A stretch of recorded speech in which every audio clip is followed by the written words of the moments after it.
right, good morning everybody. Today is Thursday, August 11th, 2016, and this is Before the First Cup of Jules here at UCY.TV. Happy Thursday everyone. It is 67 degrees and very humid here in upstate New York. Looks like we are going to be feeling some of the dog days of summer here coming up soon, with indexes up around 100 degrees, so it's going to be kind of unpleasant for the next few days. But hey, I'm not complaining. Where do we leave off? Yesterday, we titled the show The Internet of Everything as Biology's Enslavement, and yeah, that about encompasses all of what we talked about. We had looked at whether or not we would be willing to take the chip in regards to a story that was co-written by MIT Labs for a very mainstream publication called Big Think, and they've really been rolling out the red carpet, trying to get everyone to embrace and get excited about this new technology that is going to be able to manipulate and control biology to the point where they can cure us of things that we never thought possible. They'll be able to manipulate our brain chemicals and our cellular chemicals, our DNA, splice and dice out diseases, add superhuman powers at some point in the future or in some dark, scary back room. And that really is the new world of the future that is coming at the very end of that story about questioning whether or not you would be willing to take the chip. It had pretty much said that whether you like it or not, it is coming, and you need to make the decision whether you're going to be one of those people that either steps right up or, with the threat of impending doom and death at the end of your life, would you be willing to take a chance, roll the dice, and extend yourself by getting some sort of cyborg implant? So I wanted to continue. I think we read about 2 paragraphs from the story at the very end of the show yesterday. We're going to continue looking at cellular biology and the merging with technology and how this is kind of connecting also through this artificial intelligence and biological synthetic created technology that is coming. I mean, skin jobs from the Battlestar Galactica series, the new one, aren't too far off from that concept. They will be able to create life with the synthetic genome. Good old George Church at the Broad Institute, working with Harvard and MIT with CRISPR technologies. He's also working on bringing back the woolly mammoth. I watched an entire documentary on that, actually. Didn't realize who George Church was. Didn't know that it had anything to do with him, but in the documentary, they had gone through looking for the perfect elephant surrogate for birthing this woolly mammoth. They had found some DNA frozen in some fossils, and they were able to find strands that were complete enough to be able to do the sequencing to create, I don't know if it was an egg or if they're just going to splice and dice some of the differences in DNA into an actual elephant embryo. Not quite sure how that was all working out, but they're really making this happen. So guys, you know, when we saw the movie probably 20, 25 years ago, Jurassic Park, and everyone's like, oh, that could never happen, or oh, maybe that could happen. Well, now we're at the point where it's like, well, it is going to happen. Not saying dinosaurs, but woolly mammoths are pretty close. So the story we ended with yesterday is titled, Scientists Build a Biological Computer Inside of a Cell. Again, MIT is in the thick of all of this. They got their grubby little hands. Remember, that is the home of nanotechnology and Eric Drexler. And just because we haven't talked about nanotech in a while doesn't mean that there's not a lot going on. Nanotech, though, is just so small that it's not a technology in and of itself anymore. It's a technology that's been integrated already into all of these other technologies. It's become a part of synthetic biology. It's become a way to release payloads of whatever substance you're getting into the organism. So they can, like in regards to genetic engineering, we've looked quite a bit at it and a lot of the different ways that we've been doing it historically and now with CRISPR. But in the old days, they were using viruses that they sucked the guts out of, and then they would replace the guts with something else. So the virus itself was inactivated, but the mechanism of being a virus was not. So viruses are very good at invading cells, so they would use that as the Trojan horse to get it past the immune system and into the body. And viruses can scan cells and look for weaknesses to be able to get inside. But once inside, their payload is released, and there's your Trojan horse. So inside that payload is where they have now been using all of these different nanotechnologies, whether it be nanoparticles, which are one thing, or nanobots, which are another. And, you know, in the beginning, I talked about this. I'd always kind of envisioned in my vision of the future of nanobots. There was that movie about... I don't remember what it was called, but they went into a little miniaturized spaceship inside of the body, and they did I don't know, it was something like the Grand Journey or something like that. But if you've never seen it, I'll have to find the name of it and tell you tomorrow, because if you haven't seen it, it's pretty amazing. But they traveled through the inside of the body, so I'd always imagined in my head that they would be these little robots, these little spaceships that would be in our blood. And we have seen they have these little mini fish now. They look like little fish robots, and they wiggle their tails, and they can right up in through your bloodstream and get to where they have to go. But they're also making nanobots out of DNA now, and that came out of the Weiss Institute. Again, we've talked about them so many times, biologically inspired engineering. And they have been able to create these little robots using this folding origami. And I think we actually hit a story about that yesterday. There was some other origami robot. I think there was the swallowable pill that can walk around inside living creatures, right, to go retrieve things. How insane is that? Same sort of concept, except at a nano level and inside of our bloodstream or inside of our bodies. And these things can be programmed. Talked about that. There's a whole programming language for cells. Well, here, this is a brand new article, July 21st, 2016, so about 3 weeks old. Scientists build a biological computer inside of a cell.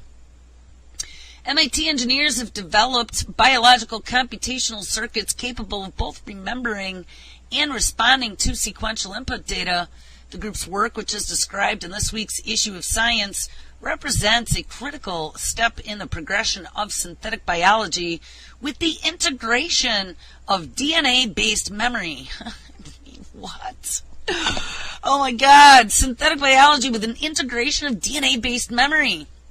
In particular, pointing the way toward building large computational systems from biological components, computing devices that are living cells, and ultimately programming complex biological functions. Guys, you know, I used to laugh when we first read that story back maybe 3 years now ago about being able to store things such as silly cat pictures in DNA strands and using DNA storage.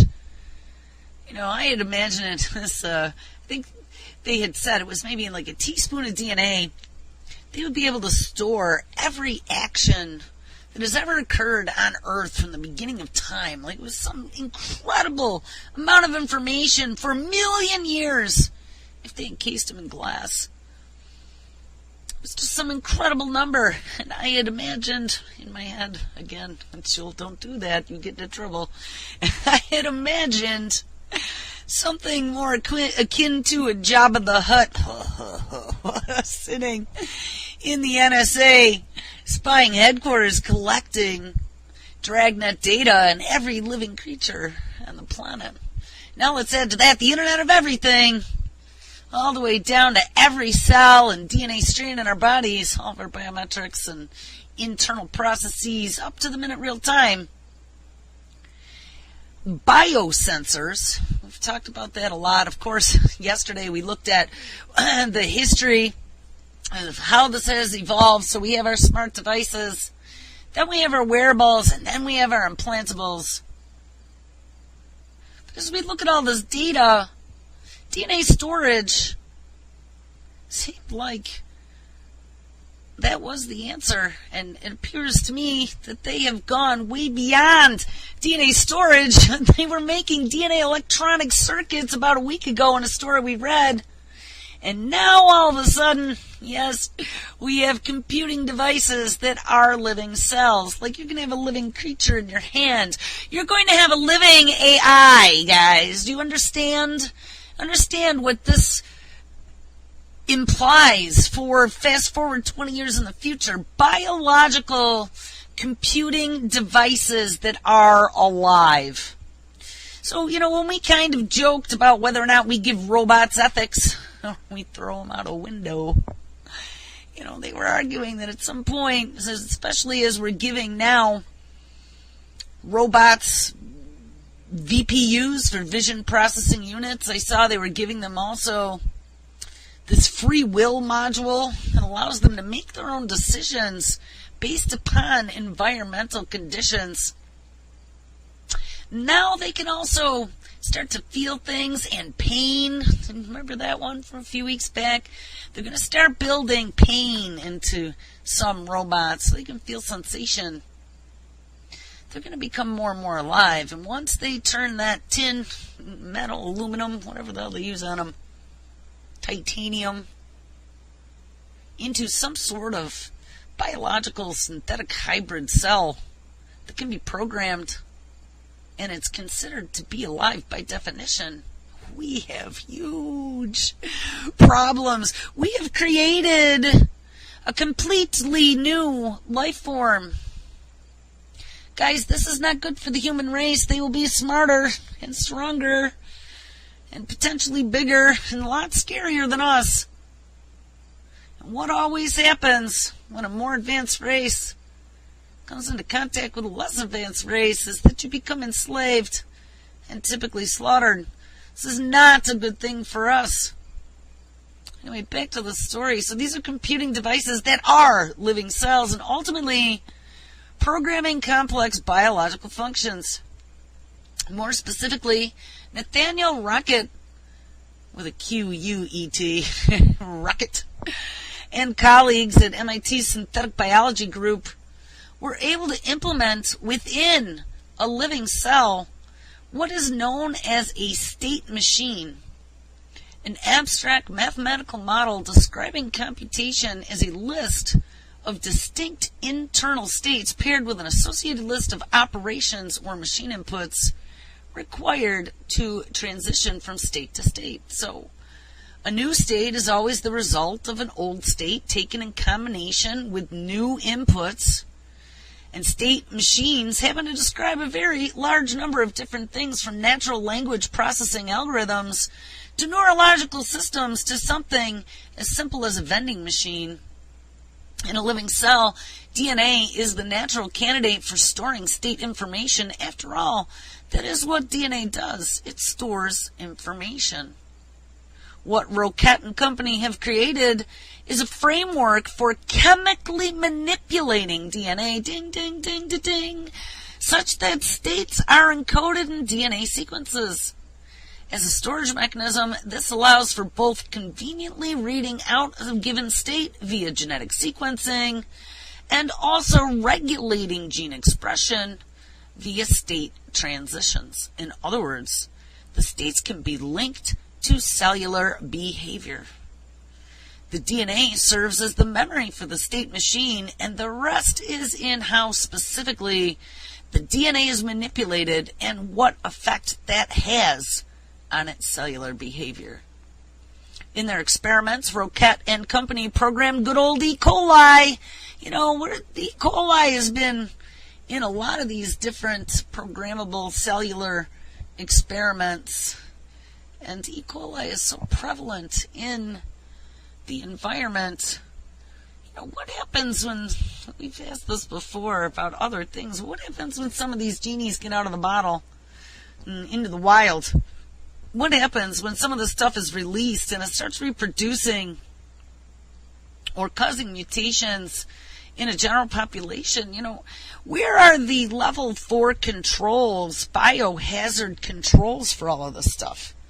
Because to me, it seems like this is wantonly happening in these university labs. And I mean, I think that the university has some smart people, but remember, these people are all being funded and fueled by large investors such as DARPA or Bill and Melinda Gates Foundation or some other rich tech billionaire who wants to, or funding group or globalist organization who has a vested interest in there being positive results. And since they've gotten rid of liabilities in a lot of biopharma for vaccinations, and a lot of this technology can be considered gene therapy, and really that is kind of where the whole new vaccine quote-unquote technology is going, is as immunotherapies.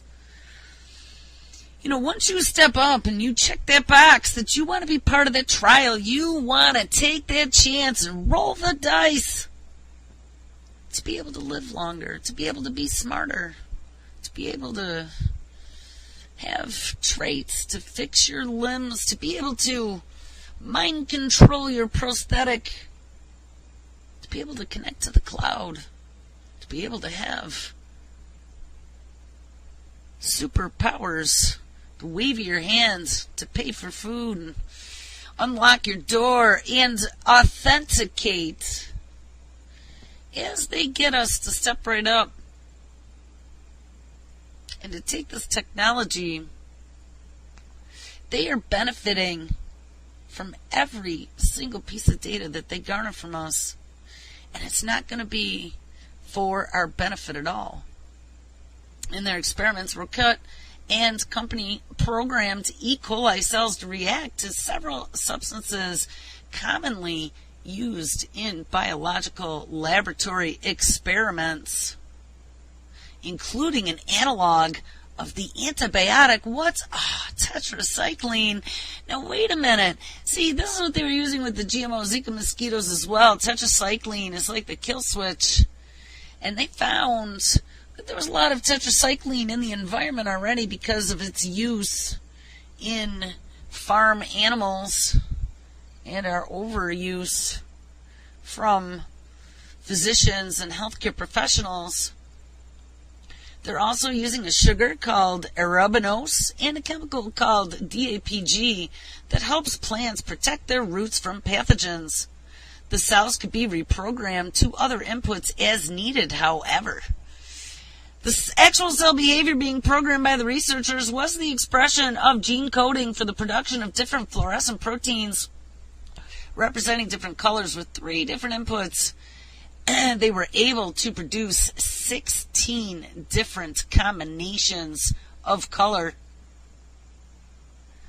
Synthetic state machines that record and respond to sequences of signaling and gene regulatory events within a cell could be transformative tools in the study and engineering of complex living systems, Roquette writes. In other words, by implementing a state machine or computer in a living cell, it is possible to use that state machine to surveil otherwise impossible to observe cellular happenings. Ding, ding, ding, ding. It is the body monitoring. It is synthetic biology. And once they can write to cells and program them to do things, what is going to stop them from not only creating their own life form, but from getting these cells into us? For example, progenitor cells, which are very similar to stem cells, develop into differentiated cell types within specific functions thanks to transcription factors, proteins that help regulate gene expression in cells. Transcription factors have allowed researchers to program both progenitor cells to become certain specific types of functional cells, and we've seen that with stem cells. We can coax them with some chemical soup and make them into any type of stem cell right from our skin for any of our organs or eyeballs, whatever we want, mini brain balls they've been able to make. It's pretty amazing. But they also do the opposite, program functional cells to behave as undifferentiated cells. That's pretty interesting. However, much about the process still remains a mystery. So, we're the all-knowing, all-seeing scientists. But don't let us fool you like we know what we're really doing. We're just kind of messing around, and you happen to be our guinea pig, but step right up. A state machine could record the DNA transitions resulting from TF activation, and it could go a long way toward not only understanding these processes, but manipulating them as well. The circuits in the biological state machine are dependent on enzymes called recombinases. These enzymes are activated by various inputs into a cell, such as chemical signals, to tweak the cell's DNA. But the tweak that actually occurs depends on the orientation of two DNA sequences known as recognition sites. And the important thing is that the effect of changing any two recognition sites depend on how other recognition sites have been altered previously, hence memory. There is no shortage of potential applications here.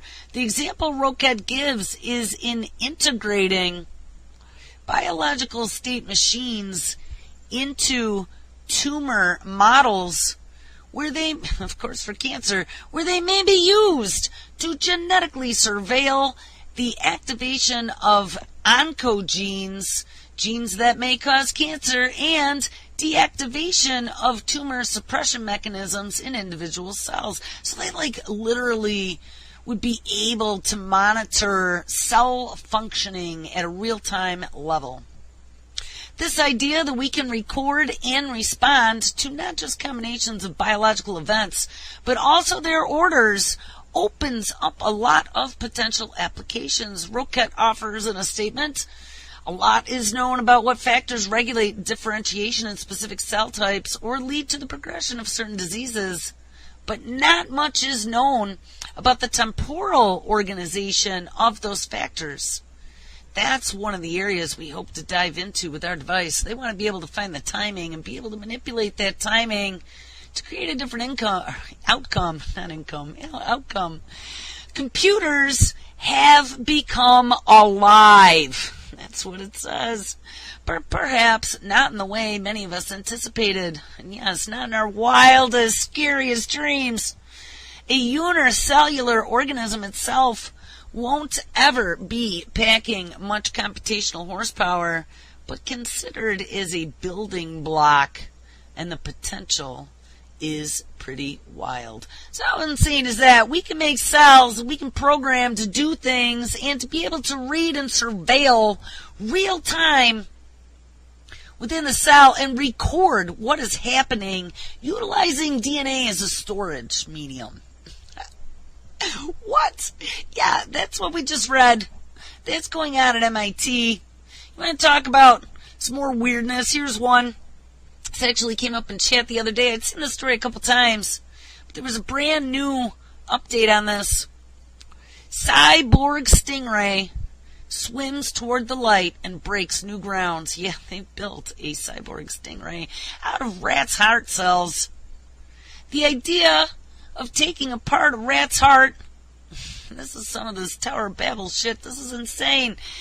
The idea of taking apart a rat's heart and transforming it into a tissue-engineered stingray first came to Kevin Kit Parker during a trip to New England's aquarium with his daughter. And 4 years later, a robotic stingray that swims toward light has made the cover of Science magazine and is pushing the limits of what is possible in the design of machines powered by living cells. Ding, ding, ding. Guys, this genie is already out of the bottle, and this is very frightening. They are making biological machines. They are programming cells and coaxing them into whatever they want. Remember that last story you just said? They can take something that's like a stem cell, and they can create any type of cell, differentiated or non-differentiated. and then program instructions into it to do things, and to monitor and surveil things, and to store information in a memory, a DNA memory that is then retrievable and readable by DNA sequencing gear. It's just astonishing. A research team based at, of course, Harvard University's Disease Biophysics Group, which Parker directs, creates the translucent penny-sized ray with a gold skeleton and silicone fins layered with the heart muscle cells of a rat.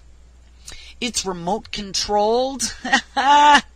Another remote-controlled cyborg. Remember we covered that story where they embedded those nanowires into a pupa of a moth, and then the moth grew with these nanowires into its brain and muscles, and they were able to remote control this thing once it was full grown. Very scary. So now they can remote control rat heart cells on a golden skeleton with silicone fins. This little remote-controlled robot. It's remote-controlled and guided by a blinking blue flashlight. And each burst of blue sets off a cascade of signals throughout the cells, which have been genetically engineered to respond to light. And remember, they did that to the brain of a mouse as well. And that was in order to remove and replace memories with the flashes of light on genetically engineered brain cells that had been engineered to react toward light. The contraction of this rat heart tissue creates a downward motion on the ray's body, and when the tissues relax, the gold skeleton recoils, moving the fins upward again in an undulating cycle that mimics the graceful swimming of a real stingray. Now think about this. Again, the Weiss Institute of Biologically Inspired Engineering, I'm sure that somewhere in there they might have had a hand in this, and they've been stealing nature's ideas now to turn them into freaks of synthetic nature. This is wrong, people. They are usurping nature is what is happening. They are stealing the secrets of nature and turning them into abominations. Parker, whose research includes cardiac cell biology, launched the project as a method for learning more about the mysteries of the human heart and a step to our off goal of building an artificial one. But the interdisciplinary project is also sparking interest in other fields, from marine biology to robotics. Parker is not a roboticist, but as an Army veteran who did 2 tours in Afghanistan, he welcomes any part his stingrays could play, oh God, the DOT, in advancing the development of machines able to perform dangerous jobs. Biohybrid machines, things with synthetic parts as well as living materials, they are going to happen, said Parker. So I guess that's what they're calling biohybrid machines. I've spent time getting shot at and seeing people get shot, and if I could bring a cyborg so my buddy doesn't have to crawl into that ditch to look for an IED, I would do that in a heartbeat. Again, we're feeding the war machine. That's what it's all about. It's all about. And when he first asked postdoctoral researcher Sung Jin Park to help him create the stingray 4 years ago, the bench scientist was doubtful. I had this whole idea of a laser-guided, tissue-engineered stingray made out of a rat, Parker said, and he looked at me like a hog staring at a wristwatch. He was like, have I trusted my career to this yahoo? I think he thought I was unglued. Yeah, well, maybe, I don't know, like cyborg stingrays, robots, remote-controlled. You couldn't even make this stuff up. Indeed, the project to build a stingray was more difficult and expensive. It cost close to $1 million, according to Parker, than either of them ever imagined. In a mechanical engineering by training, Park had to delve into molecular and cellular biology.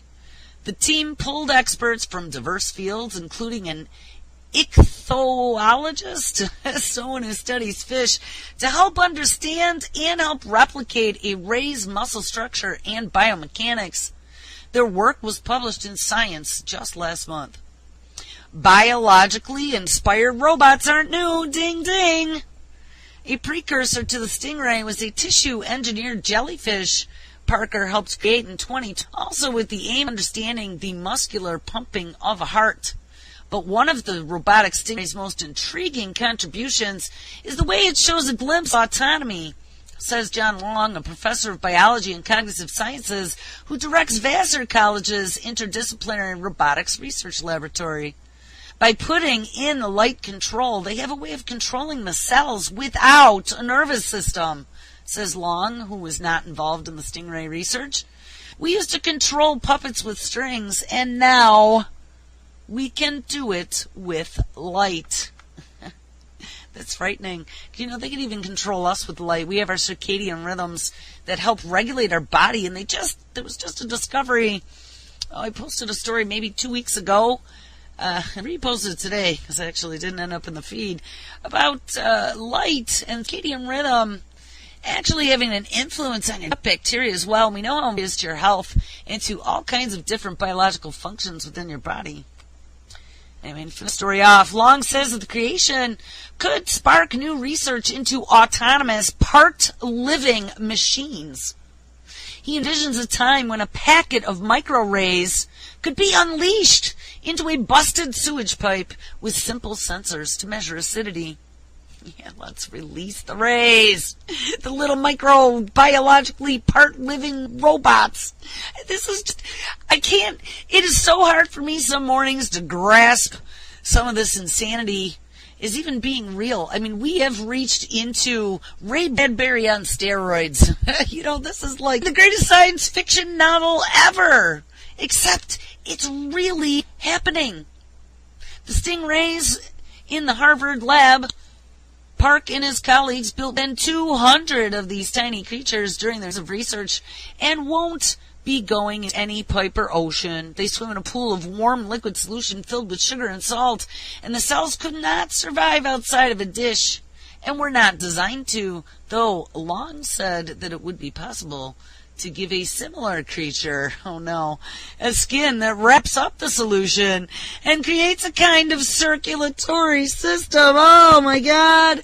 We just saw not too long ago, a week or two ago, there was a whole story about synthetic blood and this new synthetic blood that they're making that can be put into humans and maybe even give us superpowers or super oxygen to the cells, as well as many other things that they haven't even thought of yet. Remember, your imagination is our only limitation at this point, and we have lunatics running the asylum. I don't want any part of it. Anyway, so they're going to build this little thing, a circulatory system potentially, and battery power is a big challenge for robots, especially for tiny, lightweight machines, says Long. But creating a living power system of glucose-fed tissue could extend a robot's mission time. And not that I want to give these guys any ideas, but didn't we just see in that smart moat neuronal implant that they were talking about, that they were playing with crystal, little sliver of crystal, and utilizing a piezoelectric system where they were pulling out of the environment in order to power the crystal to give them electricity. So, I don't know, guys. It sounds like that might be useful instead of glucose. But hey, don't ask me. I just pretend to be an engineer on TV or the radio. All right, so talking about little robots, robots are really becoming something that not only is coming in the back door, but they're also trying to bring it in the front door. They want us to get all warm and fuzzy. We just saw, we joked about Jibo and dropping Jibo off a building. Jibo never materialized. I was very happy about that, but just recently we played some cheesy intro video to some new, now potentially helper robot for the family called Zenbo. Bring out Zenbo, read bedtime stories to Sally, and make sure you tell little Johnny to pull up his pants. We don't want to see any low-hanging fruit there, Jenny. Well, they're also building helper robots And a lot is going to be for the baby boomer, elderly. There's a new one called Sam. And remember, I told you about anthropomorphizing these technologies. You read about a bunch of different AI that they're all given names. First one pretty much was Watson. But we now have Ross, right? Ross is the artificially intelligent lawyer that's been hired by the first law firm. And I just saw, I don't know, we did a few stories the other day. There was like a female name and then another male name for some other AI in the business. I'm sure there's many more. Well, now there's Sam. Rosembo, don't forget. But now there's Sam. Sam brings much needed robotic assistance to senior living facilities. Yes, creating a successful robot company based around providing commercial services isn't easy. Although, as of just the last few years, advances in robotic technology have now made that possible. Companies like Savioki have shown that robotics has reached a point where autonomous platforms can operate in semi-structured environments, doing useful tasks reliably and cost-effectively enough to make a compelling business case. Now, they have pretty much warned that robots are coming after our jobs. They formed a White House panel on how we're going to deal with the displacement of millions of workers in varied industries that are going to be displaced by this new revolution. And this is one of those disruptive technologies. Remember, I told you, typically we always used to have a disruptive technology maybe every 20 years, and then it came at 10 years. But now, with the law of accelerating and exponential returns, we are talking about an entire plate of disruptive technologies that are ready to slap us in the face and change everything that we have known as normal, quote unquote, and displace people from having an income. So this is where the universal basic income idea has been floated around, because since there are jobs anymore for people to earn a living, to be able to pay the men, to be able to support themselves, we can't have millions of unemployed people with no cash, going hungry without a home, without a job, and getting all unruly now. So we're just going to give you a monthly paycheck to keep you happy, something that'll be sustainable, and all you have to do is sit around and be good. Don't get into trouble now, Johnny. You'll have to take the chip, because we'll have to make sure you're not doing drugs or thinking thoughts that are against what we've told you to think.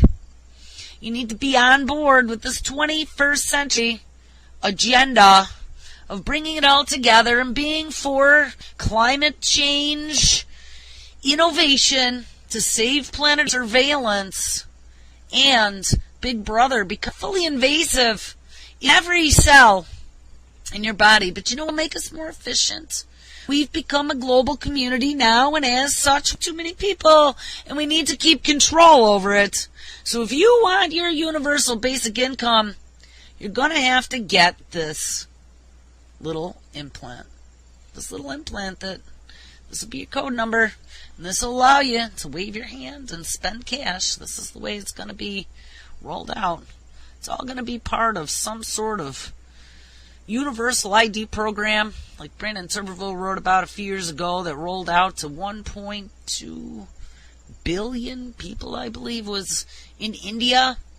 It's programmed by IBM, as a matter of fact. Good old IBM, still in the numbering system for large populations. Yeah, good old IBM. But 1.2 billion people put on a universal ID program, and a lot of what they were using it for was for being able to renew licenses, benefits, and insurances, and identification.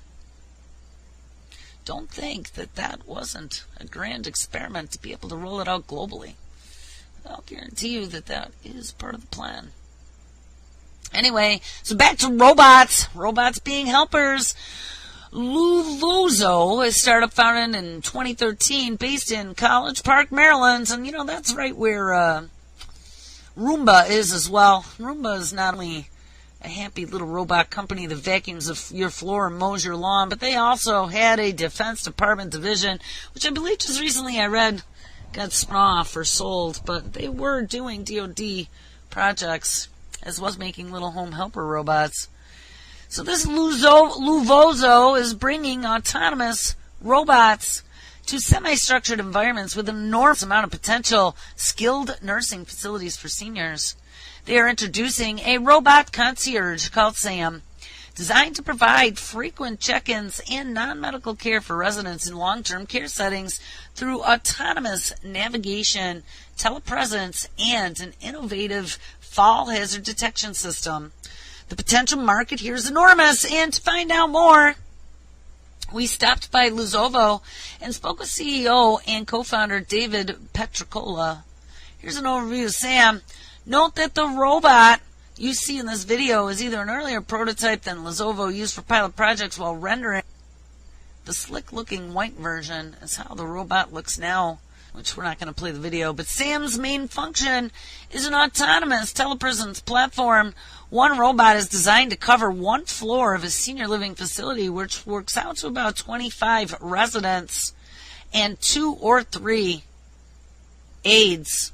And in many nursing facilities, staff spends a substantial amount of time checking in on residents once every hour or so, more frequently if a resident is a high fall risk. Sam takes over this task by autonomously navigating from room to room at a check-in schedule, and once in a room, remote staff can then use a robot to video conference with the resident in that room, making sure that everything is fine.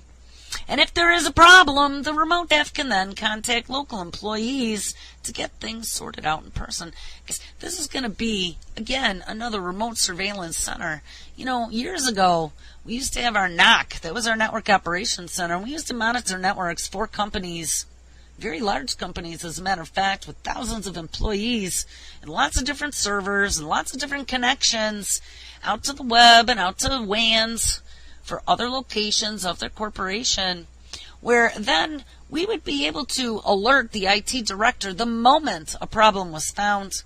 A lot of times we could remote desktop in to any of those servers and make corrections before anyone ever knew that there was a problem. Guys, they're looking to do that in many different venues now. Nursing home facility is one. Telepresence, they've already been rolling that out in the medical field, God, since the early 2000s. We were selling that a long time ago. But now, they're going to start rolling that out inside of our bodies as well. That's that little SmartMote injectable chip that'll have all kinds of capabilities of manufacturing medications and being able to monitor you at a cellular level. You know, how long is it going to be before that won't be required for some of these elderly in living communities? All they got to do is get a little chip and they can get real-time statistics. You know, Nana's going to be kind of out of it with her Alzheimer's, drooling or whatever. Family members are going to decide for Nana's safety, it'll actually be beneficial for her to get the chip. And you know what? You can monitor Nana's statistics real-time at home on your own computer. And 24/7, she's going to have a camera and a display screen on her wall. You can talk to Nana anytime and see how Nana's doing. Call for help. I mean, I definitely can see unlimited applications here that every step of this way is taking us further and further into the machine. So we have Sam, who's working in elderly facilities, and they can do a central operations center and monitor the old people. We've talked about them having AI that can not only do facial recognition but detect your emotions as well. You know, one of the first applications is going to be whether or not you're having road rage in a car. They've looked at that, and we've seen examples of the software doing that.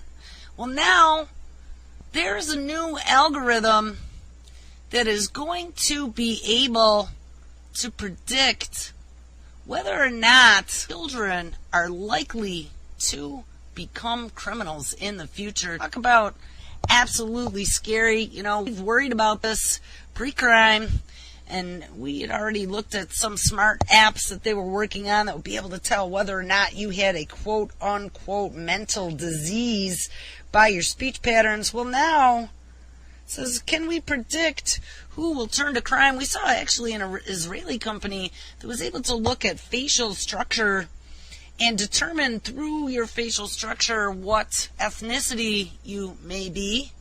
And through your ethnicity, do statistical analyses to see where there typically is more crime in a typical ethnic vein as the beginnings of pre-crime. But now, Minority Report computers may soon mark out children as quote-unquote likely criminals. This was a post that JJ had posted yesterday. It was pretty interesting. Is it possible to predict whether someone will commit a crime sometime in the future? Well, it sounds like an idea from 2002 science fiction movie Minority Report. But that's what statistical researcher Richard Burke from the University of Pennsylvania, Penn U again, that's where they're doing that CRISPRing humans, hopes to find out from work he has carried out this year in Norway. The Norwegian government collects massive amounts of data about its citizens and associates it with a single identification file. Ding, ding, ding. Their dossier. Burke hopes to crunch the data from the files of children and their parents to see if he can predict from the circumstances of their birth whether a child will commit a crime before their 18th birthday.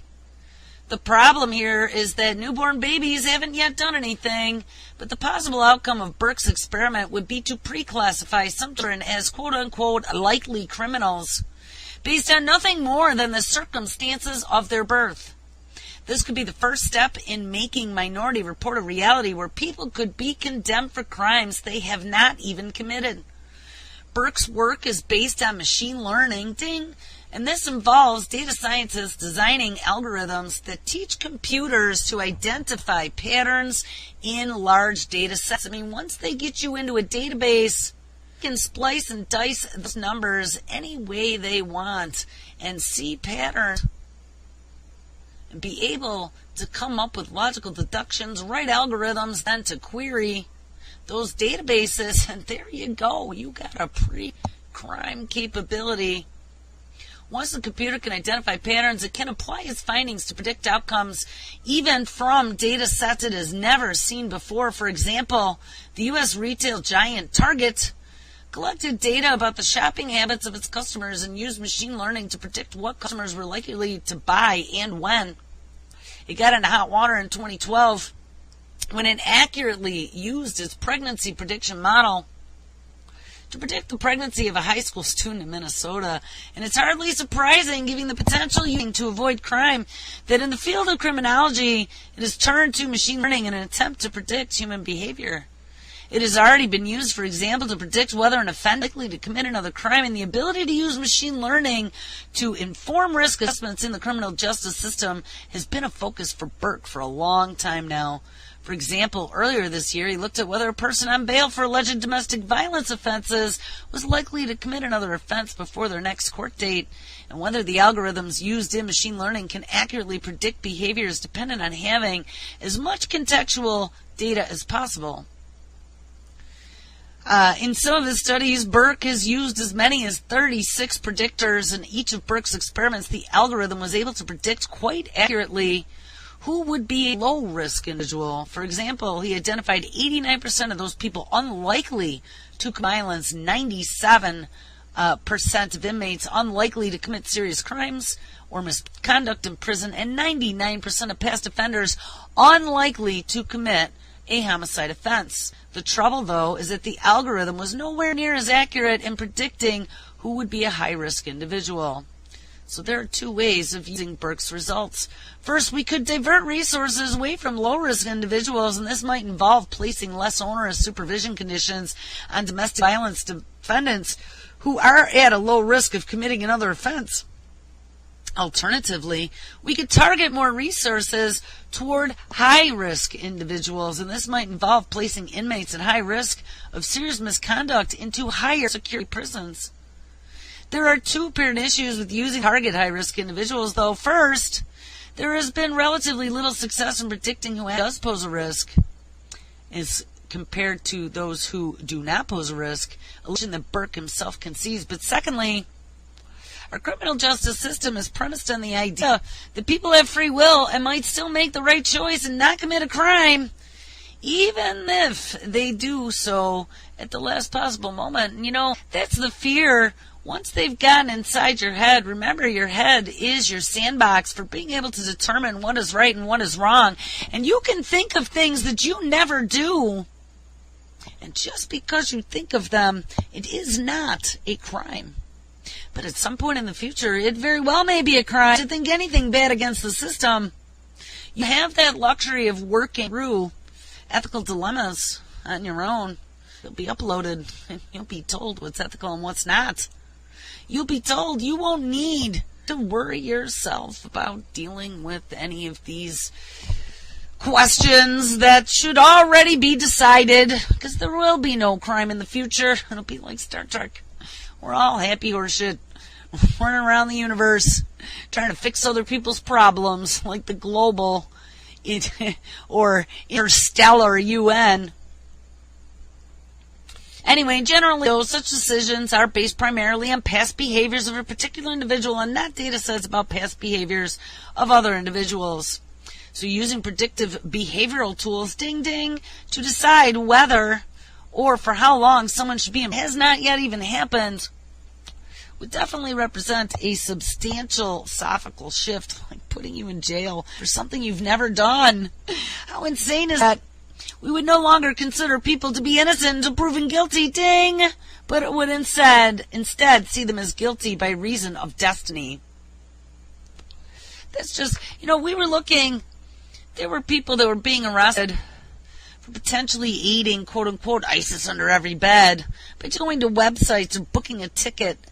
And I don't think it's a good idea to be booking a ticket to Islamic countries after being to Islamic websites, but on the other hand, these people hadn't physically done anything when they went to the airport to arrest them. Yeah, there might have been circumstantial evidence that maybe they were planning on doing something. They hadn't actually done anything yet.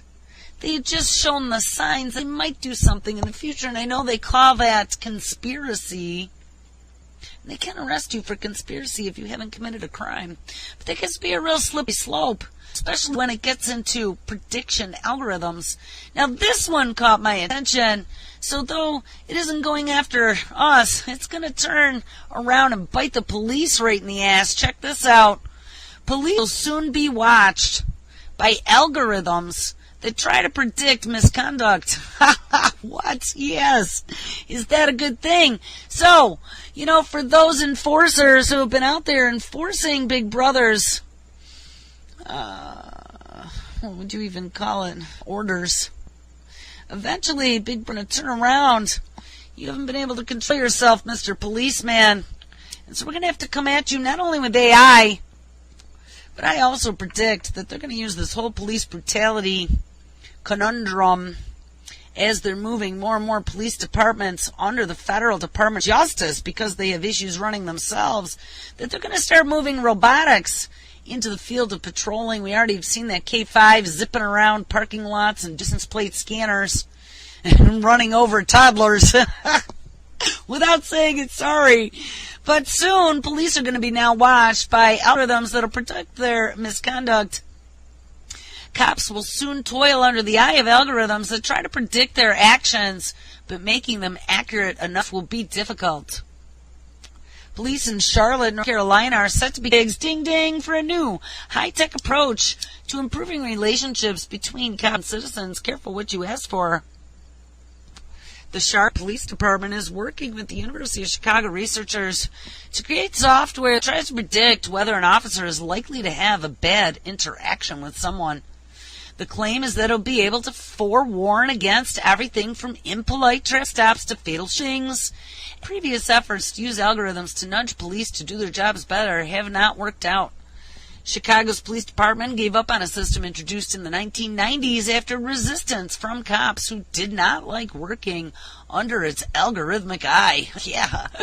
Well as concerns about trust and retaliation, one problem that the system had was poor accuracy, and although predictive algorithms have improved in the years since, it'll still be a major challenge.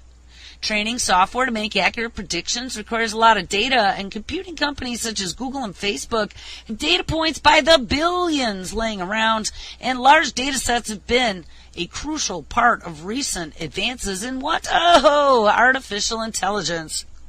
But the data needed to create software that can accurately guess at an individual cop's future actions is surely much scarcer.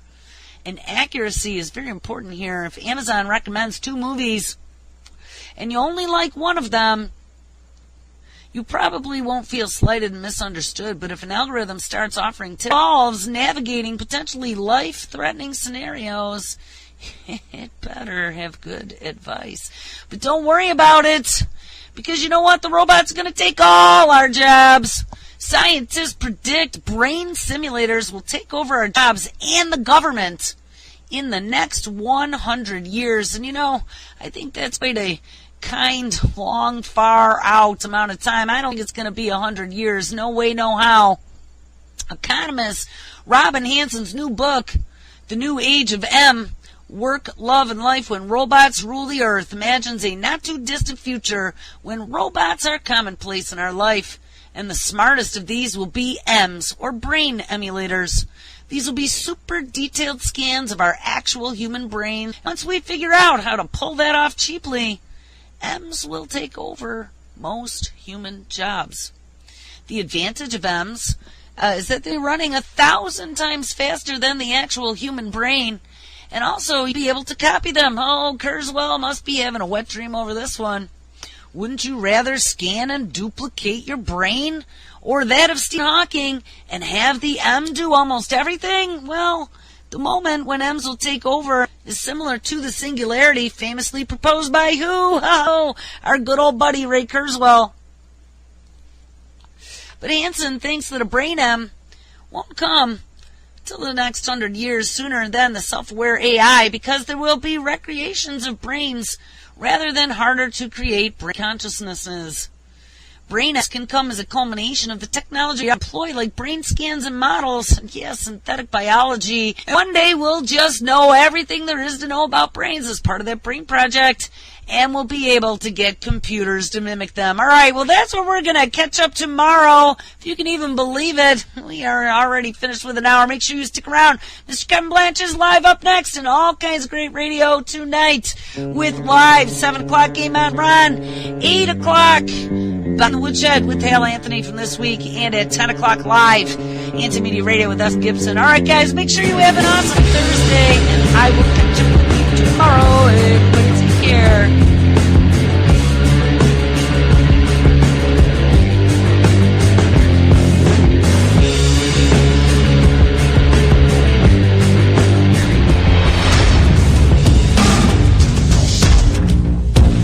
Truth on the Tracks you can catch every Monday night and Friday night at 9 p.m.